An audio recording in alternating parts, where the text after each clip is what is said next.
আসসালামু আলাইকুম রহমতুল্লাহ। আপনারা দেখেছেন আজকে গতকালকের বক্তব্যের ধারাবাহিকতায় আজকে কিন্তু মার্কেট পড়ে গিয়েছে এবং আপনারা দেখেছেন যে মার্কেট মার্কেট পতন হয়েছে আপনার সালেহ আহমেদের একটা বিভ্রান্তিমূলক বক্তব্য এবং তার একটা কথাকে কেন্দ্র করে আজকে কিন্তু দেখেছেন যে মার্কেটটা যে পতন, এটা বড় পতন কিন্তু মার্কেটে ঘটেছে। আমরা শেষ পর্যন্ত দেখেছি, কিন্তু আমার কথা হচ্ছে মার্কেট তো আসলে তার যে প্যানিক বক্তব্য এবং তিনি যে বক্তব্য দিয়েছেন জেড ক্যাটাগরির শেয়ার নিয়ে, বিনিয়োগকারীরা কিন্তু অনেক কমেন্টসে আমি দেখলাম বিনিয়োগকারীরা বলেছে যে আমরা তো আর এগুলো জেড ক্যাটাগরি দেখে ক্রয় করিনি, আমরা দেখেছি এ বা বি ক্যাটাগরিতে ছিল, কিন্তু আমরা কেনার পরে কোম্পানি যদি আপনার ব্যাড পারফর্ম করে সে তাই তো বিনিয়োগকারীরা নিবে না, কিন্তু বিনিয়োগকারীদের শাস্তি দেওয়া হলো, কোম্পানিকে শাস্তি না দিয়ে এখন আবার বিভিন্ন প্যানিক ল্যাঙ্গুয়েজ দ্বারা বিনিয়োগকারীদের শেষ করে দেওয়া হচ্ছে।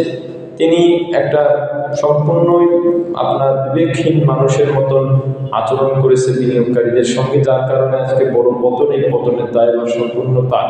কিন্তু এখানে একটা কথা আপনারা জানেন যে আইসিবিকে গভর্নমেন্ট ৩,০০০ কোটি টাকা দিয়েছে মার্কেটকে সাপোর্ট দেওয়ার জন্য।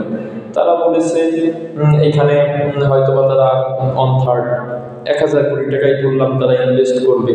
আমরা দেখেছি গত সপ্তাহে সর্বোচ্চ তারা ৫০-৬০ কোটি টাকা ইনভেস্ট করছে কিনা তার সন্দেহ।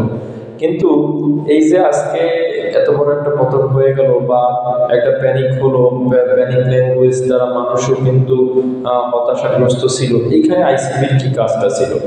আইসিবির কাজ ছিল এই অবস্থায় বিনিয়োগকারীদের আস্থা ধরে রাখার জন্য মার্কেটটাকে ভালো করা বা মার্কেটে যেন স্বাভাবিক একটা গতি থাকে সেইটাকে ধরে রাখা। কিন্তু আমার যেটা মনে হলো যে মার্কেট ফেলেছে আমাদের অর্থ উপদেষ্টা তাকিয়ে তাকিয়ে দেখেছে এবং আনন্দ উল্লাসে মত্ত হয়েছে আবু আহমেদ সাহেব।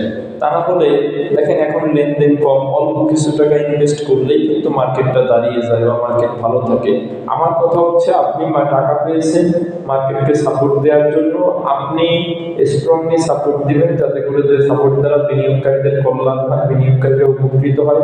যে শেয়ারগুলো অনেক পতন হয়েছে সেটা হোক জেড হোক বি হোক এ আপনার যে ক্যাটাগরির হোক না কেন, যেখানে বিনিয়োগকারীরা অনেক লুজার আছে, তারা অত্যন্ত ক্ষতিগ্রস্ত আছে, এই শেয়ারগুলোকে সাপোর্ট দেওয়াই তো আপনার কাজ। কিন্তু সেটা না করে বরঞ্চ একটা কারসাজির একটা গন্ধ আমরা মার্কেট দেখে থেকে পাচ্ছি এবং মনে হচ্ছে আবারও সেই কারসাজি একটা চক্র বিনিয়োগকারীদের ধ্বংস করার জন্য বা বিনিয়োগকারীদের নিঃস্ব করে তাদের শেয়ারগুলো নিয়ে মার্কেটকে তারা আপ করবে।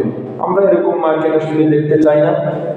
এখন আমার যে কথা বিনিয়োগকারীদেরকে আমি আপনাদেরকে বলবো, দেখেন এখানে আমি এক পার্সন, আরেকজন এক পার্সন, আপনিও এজ এ ইনভেস্টর হিসেবে আপনিও একজন ব্যক্তি। এইখানে যে তার দায়িত্ব নিয়ে তার জায়গা থেকে কথা বলতে হবে, এদের বিরুদ্ধে অবস্থান নিতে হবে।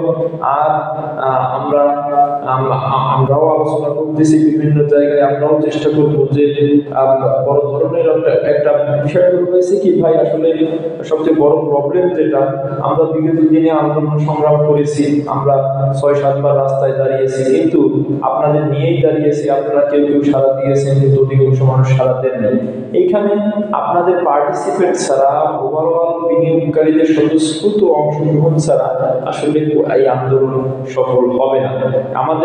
আমরা দূর থেকে যাওয়া একটা কস্টিং, এরপরে আপনার সব দিক থেকেই যখন মানুষজন না পাই তখন আমরা আমাদের অন্তরটা ভেঙে যায়।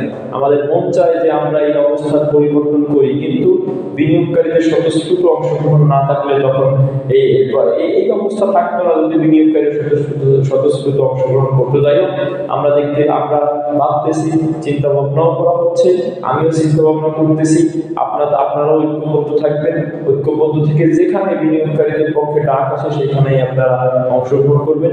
ইনশাল্লাহ আমাদের দরকার বিনিয়োগকারীদের ভাগ্যের পরিবর্তন। সকলে ভালো থাকবেন, সুস্থ থাকবেন। আসসালামু আলাইকুম।